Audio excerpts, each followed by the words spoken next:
So this will be my second time filming this video because for some reason the audio did not pick up the first time. I tested the mic, it works, I have no idea what happened, but if it happens again, I'll just be doing a voiceover for this video. Anyway, hello and welcome to or back to my channel. I'm Kit and today we have a double feature.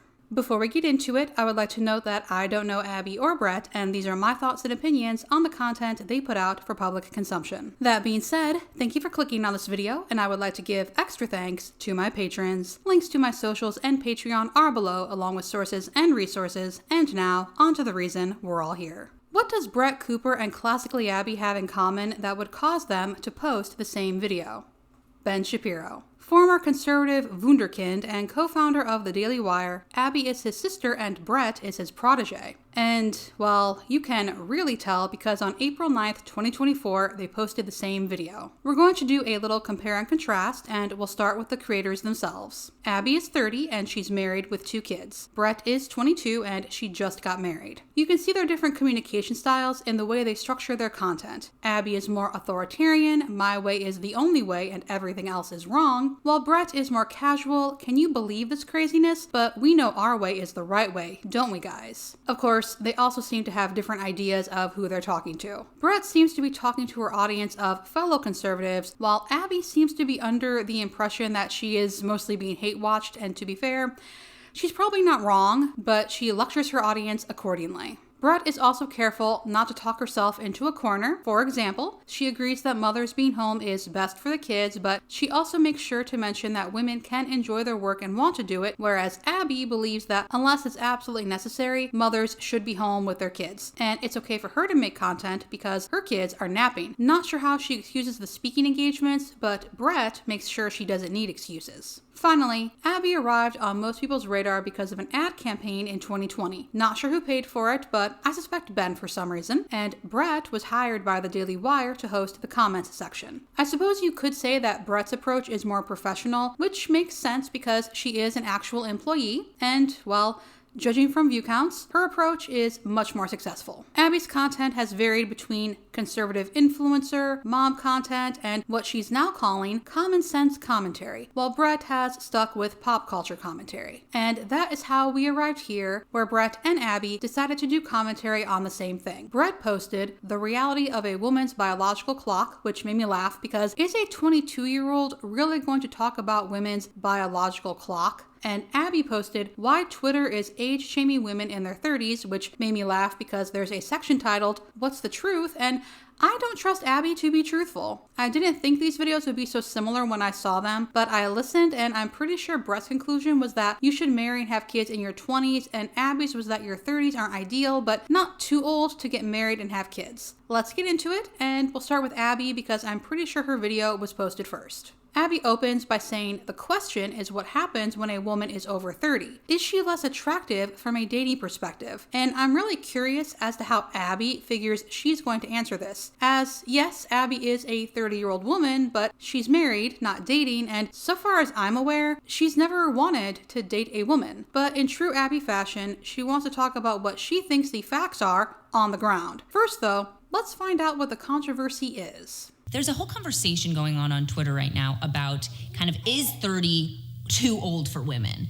And there's different elements of that. There are people like Hannah Pearl Davis saying that 20 is hotter than 30. And there are people like Charlie Kirk who are saying that you are a less attractive dating prospect in your 30s than you were in your 20s. So I think that that's kind of the start of all this. The controversy has run the gamut a little bit because the question of are women hotter when they're in their 20s or their 30s, I think is a different question than are you now completely off the market when you're in your 30s and just completely unable to get married. With all the time Abby spends on Twitter, I suppose I'm not surprised she's aware of Pearl. Anyway, is it just me or is this shallow? Relationships aren't about how hot someone is. And the folks who enjoy this argument don't seem to realize that most, for example, 35-year-olds want and date people around their age, including men. Yes, age gaps happen, but they're not the norm, and no, not every man 30 and older wants to date a 20-year-old. Back to Abby, she wants to know why people want to discuss this. If the goal is to warn young women and to encourage them to make good choices from a young age so that they don't wait until their 30s to get married. They can get married younger, have more options, have longer, better marriages. I think that's good. The younger you marry does not mean you'll have a longer, better marriage. The younger you are, the higher the likelihood of divorce. Though I suppose if you want to outlaw divorce, that's not a problem. Anyway, Abby is unsurprisingly okay with the conversation if encouraging young marriage is the goal, but the other part of the conversation that I think is absolutely malicious and unforgivable is shaming women who are already in their 30s for not being married yet. And I think that that is completely ineffective. Honestly, I think this is most likely what the conversation is about. They want to make unmarried women in their 30s feel old and like they've made a massive mistake. I'm not entirely clear on the why of it, but Abby says this is a bad idea for 2 reasons. 1, if you did waste your 20s and realize you made a mistake now that you're in your 30s, being told you made a mistake doesn't help. It would be much better if someone offered to help find a solution for the problem. Are we still talking about marriage? Are women supposed to be spending their 20s hunting for a husband, and if they're still unmarried in their 30s, that's a problem that needs solving? This is so weird.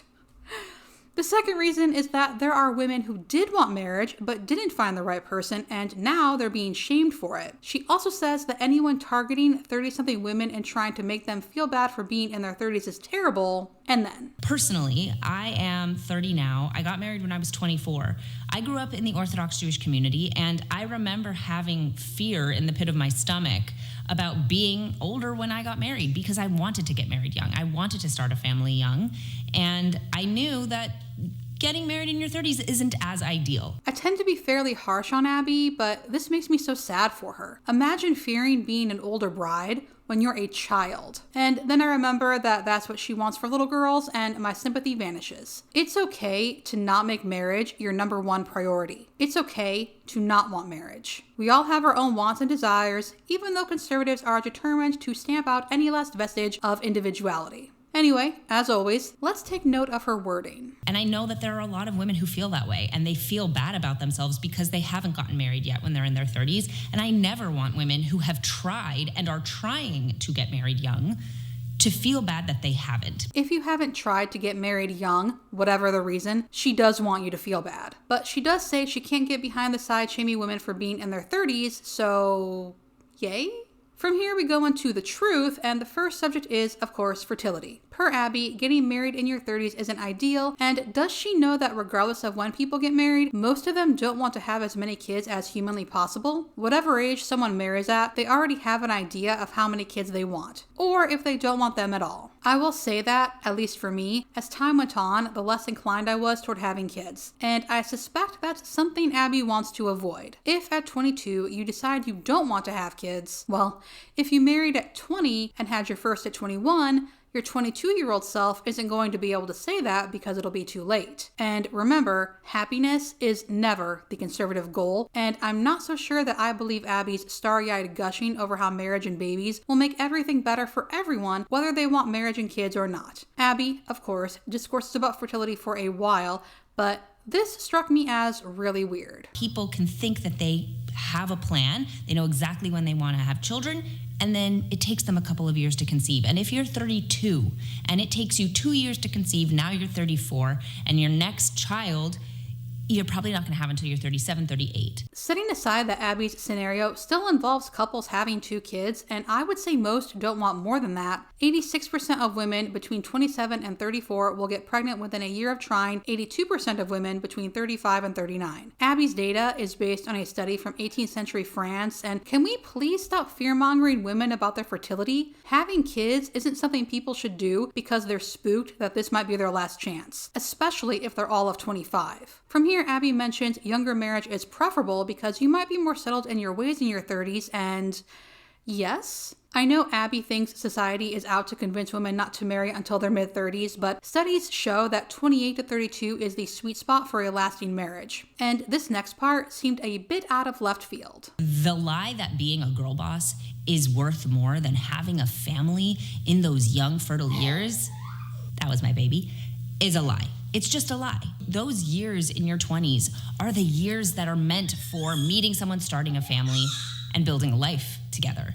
And focusing on work over that and saying push off that stuff till you're older is just not as wise, and it's not going to make you as attractive of a prospective dating partner. What does Abby even mean by focus on work? I think she's watched too many rom-coms of the workaholic city woman pulled back to her small-town roots by some tragedy and refinding love with her high school boyfriend and realizing that a corporate title doesn't bring happiness the way a family would. Most of us just have to work whether or not we have dreams of becoming CEO. And most of us work and date at the same time because it's fairly human to desire companionship. Some of us even date people we met at work. Anyway, for those wondering, I agree with the concept that women are generally, not always, but generally more attractive when they're younger. Your body has more collagen, your body is more youthful. If you've had children, you're going to look different over time. As for my opinion on this, I think you'll look more youthful the younger you are, but being attractive isn't based on age, and the idea that youth equals attractive is just another sign that our society fetishizes being young. I also want to speak on this. And I think that that's part of the conversation on Twitter that has bothered me,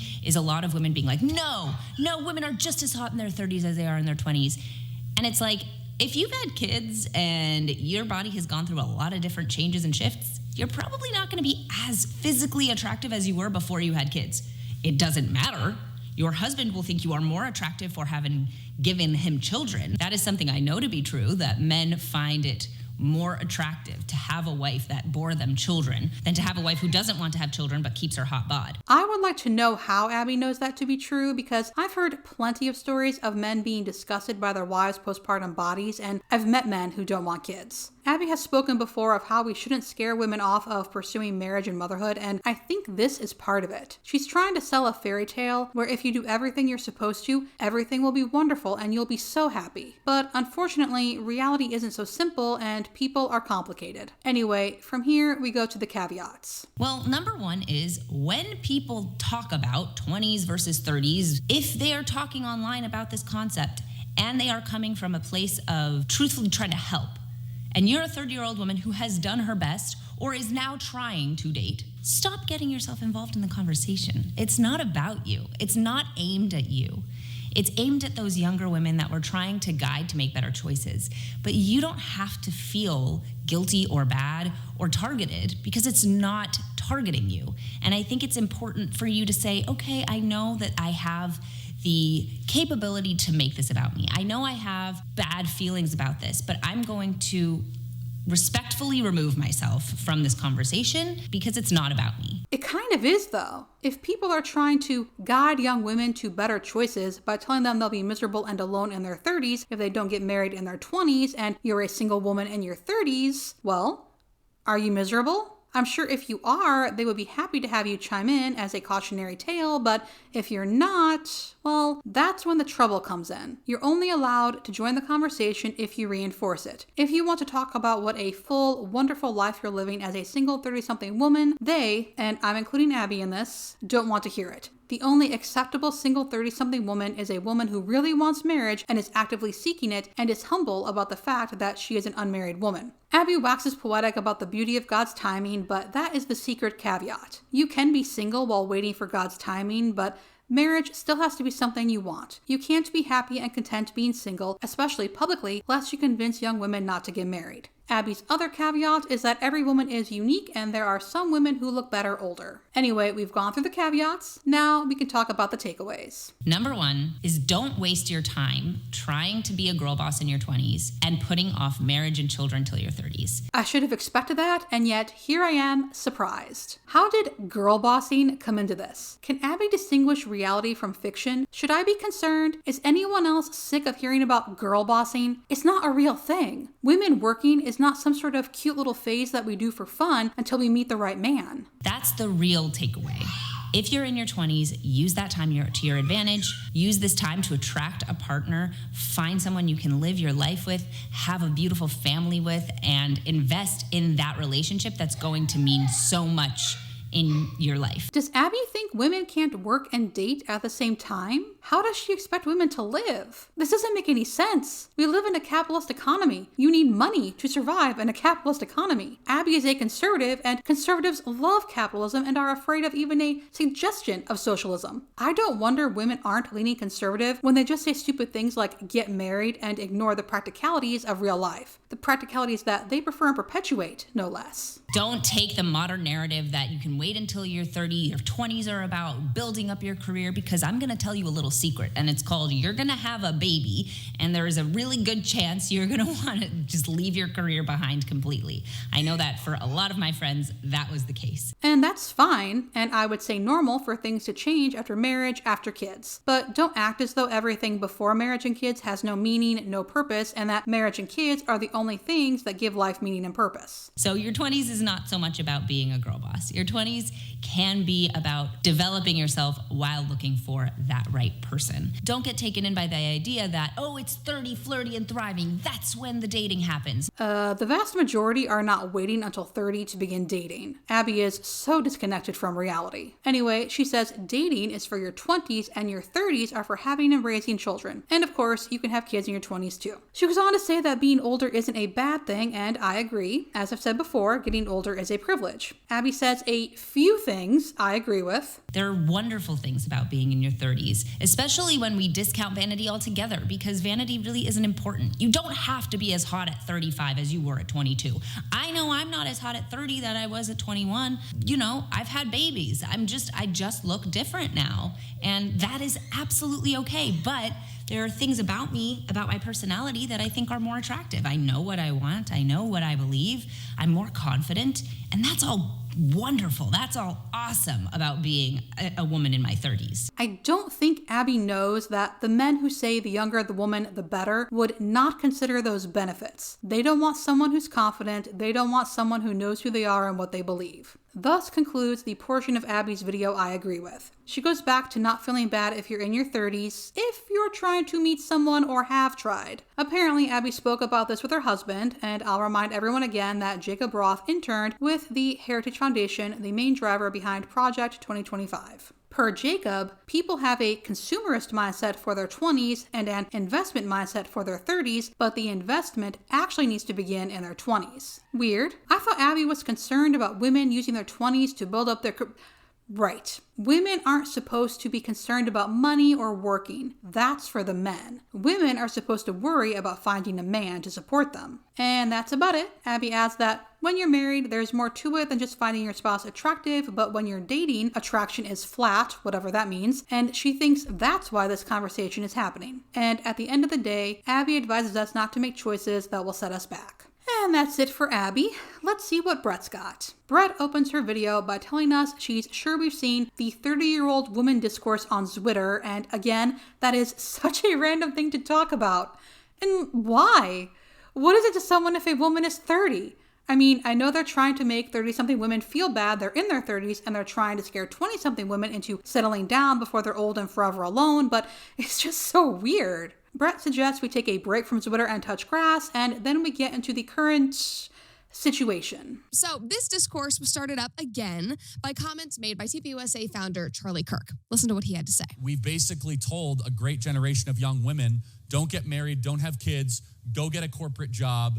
And it's created mass political hysteria. The boys don't want to date me anymore because they're not at their prime. And people get mad when I say that. Well, it's just true. If you're in your early 30s, I'm sorry. It's like you're not as attractive in the dating pool as you were in the early 20s. He made a lot of good points there. I wish Brett would say what good points she thinks Charlie Kirk made, but that's not what this video is about. I am, however, amused at the idea of women in their 30s being verklempt because boys don't want to date them anymore. These people think so little of women, they assume we're perpetual teenagers. And I am weirded out that conservatives have developed a derision for women working. Once upon a time, that was a good thing. Everyone should be employed. And now, all of a sudden, it's actually bad if women have jobs. Just women. Men need to keep working. In fact, men should work more so women can stay home. Poison all around, but back to Brett. She reads a few replies to the video, the first of which she has the strangest reply to. It's funny to me that there is a male loneliness epidemic, but they want to so badly project their undesirability onto women. I mean, yeah, but there is a male loneliness epidemic and a female girl boss epidemic. There's also the epidemic of men leaving the dating pool, which doesn't help the good women who are actually trying to find someone to get married, who get lumped in with all the feminists. It's a mess. What on earth is a female girl boss epidemic?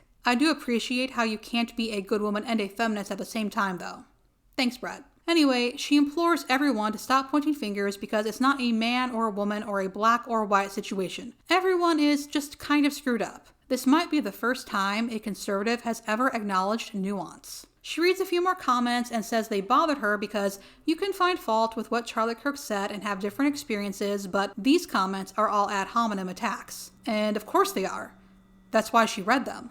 And honestly, what is there to seriously engage with? Who is we? What generation is he referring to? The youngest millennials are just turning 28. So again, who is we? People are still marrying and having kids, so apparently whoever we is, the messaging isn't working. And what's with the disdain for a corporate job? My parents did want me to get a corporate job because working wasn't optional and they knew a corporate job would be easier than factory work. And who are these 30-something women hysterical that boys won't date them? And no, TikTok is not a source. And how does that create mass political hysteria? And as for how attractive you are in the dating pool, your dating pool shrinks as you get older, but that's true for everyone, not just women. Brett did link this video on Rumble, and I didn't see any sources in the description, though I did get multiple ads telling me not to drink water if I have type 2 diabetes.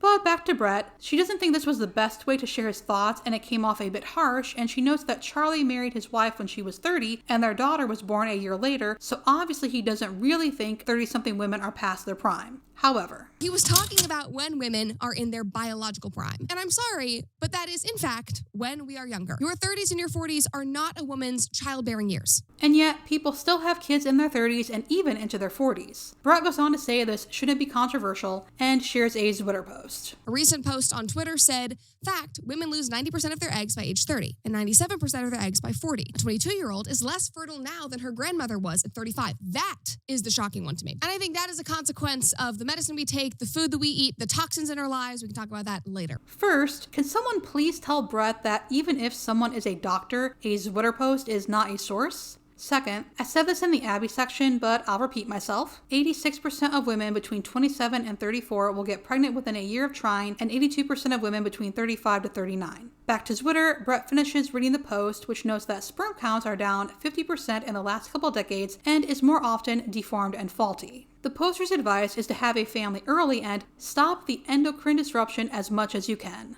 I have a few things to say to this. First, sperm counts are declining globally, not just in the US, and I wasn't able to find a source for the claim that they're more often abnormal these days. Second, conservatives are the party of deregulation, and that will lead to more endocrine disruption, not less. When something is countrywide, global, it's no longer an individual issue, something that an individual can control. Third, it is so weird to hear conservatives, of all people, dismiss work, granted, just for women, and encourage people to have kids ASAP. These same conservatives still don't believe in social programs or anything like that, so if you do have those kids and you run into hard times, you'll be on your own. Back to Brett, she reads some non-ad hom comments about Charlie's video and shares that her mother had her when she was in her early 40s. Brett, and Twitter in general, seems to be under the impression that women have no idea about their fertility because no one talks to them about it, which leads to Brett making this statement. And guys, I feel like all of this just goes back to the fact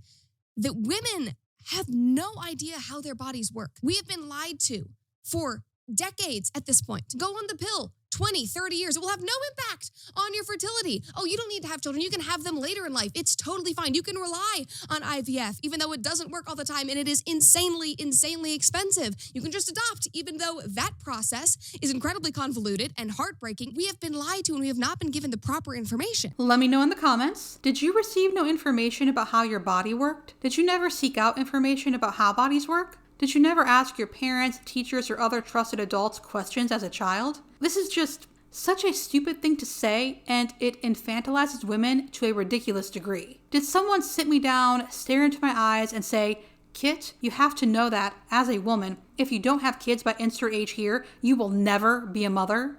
No. but I didn't need someone to. I knew about puberty, how babies were made, about menopause, and I made my decisions accordingly. I think what Brett and her friends are forgetting is that people don't make decisions, especially important ones like to have kids or not, just based on want. They have to meet the right person, they have to be in a stable state, and of course, they have to want kids. It's not so simple as mapping out a timeline, but they'd rather forget that and think women are stupid or society lied to us. And no, birth control doesn't render women infertile, and no one says IVF is a guarantee. Brett goes on to say that all of this is equipping women with information about their bodies and the modern dating landscape, and it's very interesting because I haven't seen frantic videos or speeches about how men need to map out their timelines and settle down young because their sperm count and quality will decrease as they get older. It will be acknowledged, but then brushed off so women can continue hearing about how they were lied to about girlbossery and need to have kids for true fulfillment. Back to Brett, she tells us she doesn't mean for young women to rush out and marry the first guy because they're scared they'll be undesirable, but I do mean, don't brush it off and kick it years and years down the road because you've bought into this lie that being a girl boss corporate baddie will be the most fulfilling part of your life and that you can guarantee that you can be married and have kids later on in life. That line could have been in Abby's video. In fact, I think it was. After this, Brett shares yet another Twitter post, this time from a One America News Network host about how the sexual revolution has broken people, and then this. Not to get off track here, but I saw a tweet that broke this down and I think it's important to put in here just so that you guys see the reality of it. I'm sure that you guys know because you're out there and you're facing it, but for the people who don't know, maybe you're already married, you're out of this world, just read this. According to the latest U.S. Census data, 1.42% of American women are aged 25 to 35, unmarried, and not obese. This is all races, religion, education, and income levels. And from that, 70% identify as liberal, 60% self-report as suffering from mental illness, 55% are on SSRIs, 12% identify as LGBTQ+. That is depressing. He says this is from U.S. Census data, and I found out where he got that from. Brett, or someone on Brett's team more likely, cropped out the image on that post, and that is from the male and female standards calculator from Keeper AI that calculates the percentage of people in the U.S. that meet your standards. I put in John's standards, age 25 to 35, unmarried, not obese, and got this result. 3.8%, not 1.42%.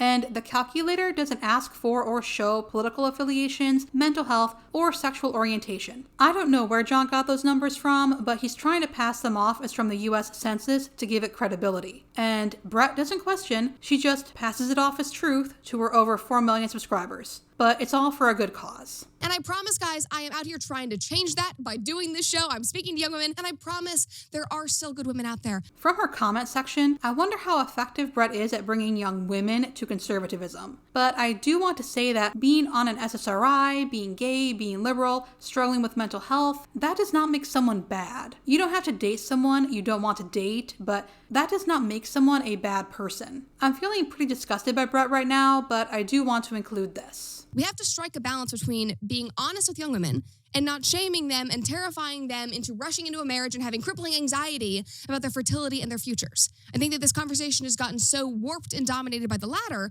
which is going to turn a lot of people off, not just from marriage, but also from our political side of the aisle. I am glad to hear that Brett doesn't think women should be encouraged to rush into marriage for the sake of being married, but both Brett and Abby assume women only do what they're told and are generally uneducated and unaware of reality and their own lives, which is some bold assumptions to make of strangers. Just because someone doesn't do what you do or what you want to do, in this case, marry in your early 20s, doesn't mean what they want to do was only informed by society says and they had no part in making a decision to marry later or not at all. Especially as marriage is no longer required to have sex or live with someone, and as fewer people consider themselves religious, people will no longer view marriage as important as in the past, which is what conservatives fear and why they keep writing these posts and making these videos about the importance of marriage. Brett concludes her video saying that if you think you might want to be a spouse and parent one day, you should begin preparing for it now because it doesn't happen overnight. Let me know what you think in the comments. I think Abby is trying to get away from her stern, conservative women, it's our time persona, and is instead trying to adopt beatific mother who just wants women to be happy,